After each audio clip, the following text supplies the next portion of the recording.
Welcome to the Whole Enchilada, a community of high achievers that fight the status quo, rebel against mediocrity, and make life happen. Let's go. Hey, Enchilada Nation, excited to be having a conversation today around something that I think is really important and very timely right now.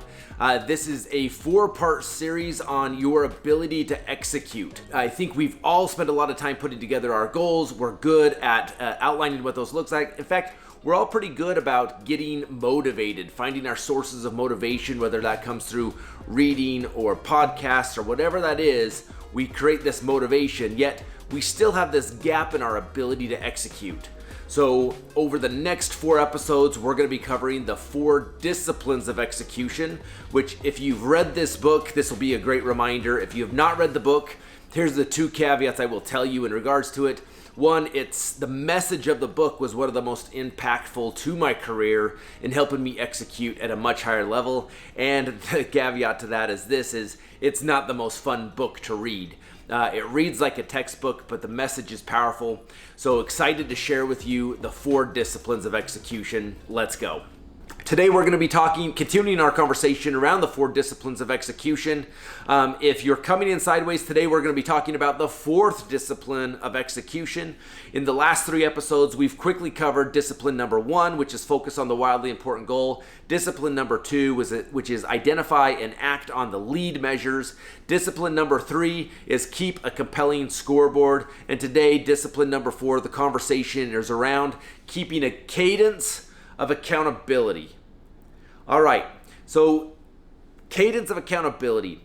I actually love the word cadence. I overuse it probably because my daughters make fun of me for saying cadence, but really there is a cadence to success and a cadence to life. And regardless of whether you're winning or losing, you've created a cadence that is in direct proportion to the results you're experiencing. So the whole idea behind this is cadence of accountability means there's a consistency and a flow to the accountability. Where we've learned to hate the word accountability is we associate it with being in trouble, somebody telling us what to do. When ultimately, when we're in trouble, it's when we didn't have the pre-conversation around these other pieces that now we're in trouble for not doing the things, and we perceive that to be being held accountable. I will tell you that I fought the word accountability for a long time in my career. In fact, because a lot of us choose entrepreneurship to create freedom within our world, we think freedom is the opposite of accountability. When in fact, the more you're held accountable to the things that are important to you and exercise your discipline, that is the pathway to freedom. And until we realize that, we will continue to fight accountability. I was at a real estate conference several years ago where the speaker said something that had a huge impact on me. In fact, he said it within the first few minutes of his presentation, and I got so caught up on this one statement that I didn't even listen to anything else he had to say behind this, which I'm sure there was a lot of brilliant nuggets. But one thing he said was this: talent seeks accountability. And this bothered me. And the reason this bothered me was I believed me to be a talented person. I believed I had the talent. Yet, I knew I fought accountability. In fact, I had some pride around, I'm a rule breaker. Nobody can hold me accountable but me. And so there was conflict there of me saying, I am a talented person. And this person that I'm paying to listen to right now is telling me that a talented person actually seeks out. Seeking is actually going and finding and asking for accountability. And there was conflict for me. And ultimately, as I sat and thought through this, a light bulb went off in my head to say this: well, I am talented, and realistically, I'm a very disciplined person, so I do have some element of accountability. In fact, my self-accountability is very good if I believe in the activity being directly tied to the result that is important to me. If I'm being held accountable to something that I don't believe in, or I don't see a connection between that activity and the end goal that is important to me, I still to this day will fight that activity. It's just in my nature to not want to do it. But if I can see how that activity, regardless of how painful and hard it is, and how uncomfortable I have to get to do it and build a habit around it, if it is directly tied to a result that is important to me, I will be held accountable to that. And so ultimately I had to embrace the idea that talent does in fact seek accountability. And in seeking accountability, it's understanding what I'm being held accountable to, what is the discipline and the habits that need to be created around it, and is that activity, can I see that that activity is actually directly connected to the end result that I'm trying to achieve? So think about it this way. If you believe and want to be held more accountable, then a characteristic or a trait that you need to adopt is you need to be accountable. So a lot of times we ask somebody, man, will you hold me accountable? Hey, I really don't want to run, but I need to lose some weight. Will you hold me accountable? So ultimately what we're looking for when we say it that way, when we frame accountability of telling somebody else to hold us accountable, is ultimately what we're looking is for someone else to blame when we don't do it. Well, I didn't run this morning because you didn't call and wake me up. Well, I didn't run this morning because yesterday you didn't ask me how my run went, and so I didn't really feel motivated to do it. When we put 100% of accountability on somebody else, we're looking for somebody to blame for our own choice not to do the activity. So when we say our characteristic, a part of who I am is I am an accountable person. It's I choose to hold myself accountable to the result. Now, there is an important part of having somebody help hold you accountable in the form of a coach or an accountability partner, but it's not their job. It's not their fault when you don't do the activity. The ultimate accountability lies with you, and there's no way around that. You have to adopt that if you're not achieving the results that you want in your world, nobody is to blame but you because you're not accountable. And it's probably not a matter of you not being a disciplined person. It's a matter of you not taking the time to do the work to connect that activity and the discipline around it to the ultimate goal and creating that positive and negative emotion, which we just talked about in a previous episode. So number one is you have to choose to be accountable and build the disciplines and habits around that. Now let's quickly talk about your accountability partner in the form of a coach or a peer accountability partner. Both scenarios work. In fact, you probably should have both. But here are a couple important things with having a great accountability partner. Number one, it's got to be somebody that you trust, somebody that you like. Because ultimately, our personalities are, if someone comes in and tells us what we should be doing or calls us out on our excuses, we instantly don't like that person. We want to put up our dukes and fight them, and we want to tell them every reason why they're wrong. Unless it's somebody we respect at a high level and we've given permission, we've pre-given permission to call us out. This is a really important piece to establishing the goal and setting up your expectations with your accountability partner. If you ask someone to be your accountability partner, they should be very clear on what is the end result that you're trying to accomplish. Why is that important to you? How are you going to feel if you don't accomplish that? How are you going to feel if you do accomplish that? What's that going to mean for your family if you do accomplish that? What are the activities? What are the daily activities that you're committing to do? And how do I hold you accountable? And what does your scoreboard look like?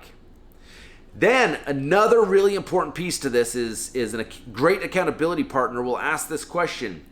In the event that we're having an accountability conversation and you did not hit the goal, you didn't do the things you committed to do, what would you like me to say to you in that instant that is going to affect change?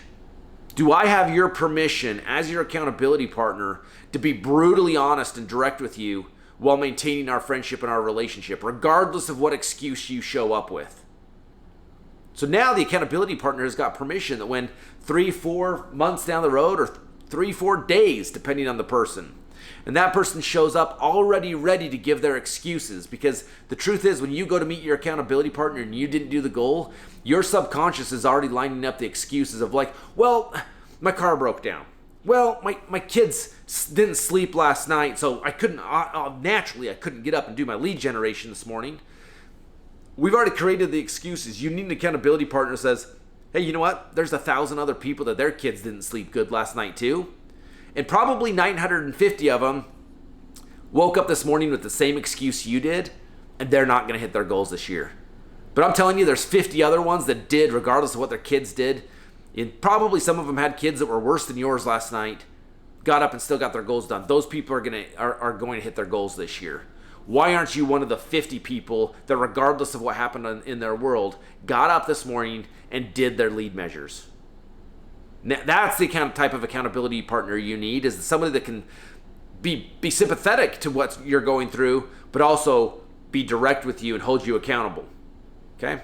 I can think about my career. I've had some incredible accountability partners that really called me out, because I'm a good salesperson and I know the language of sales. I'm also very good at selling myself and creating justification around my goals. I've also had some accountability partners that we weren't great at holding each other accountable. We were better friends than we were accountability partners, and it didn't work well. So you need to give your accountability partner permission. So ultimately, discipline number 4 is this: create a cadence of accountability. How frequently are you meeting? When are you meeting? What exactly does that conversation look like? And does the accountability partner see the bigger picture? Have you invited them and was vulnerable enough with them to tell them what you are trying to accomplish? And did you give them permission to hold you accountable the way you need to be held accountable? That they have permission to give you those direct conversations and call you out on your bullcrap and get you rolling forward. The last piece of this puzzle is clearing the path. If you think back about every time you've approached the runway of your goals, there's some consistency on the obstacles that show up over and over and over again. One of the biggest ways that we can really change our trajectory moving forward is doing what we call clear the path, or from the book The One Thing, sweeping for minds. Already pre-identifying what are the things that are going to come up that are going to keep me from hitting my goal, and let me just pre-eliminate those.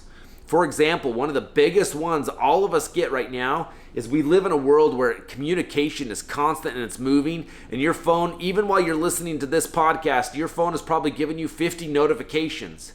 Well, we have the ability to turn off those notifications, because every time a notification dings or an email comes up or a Facebook notification comes up, is our attention is diverted.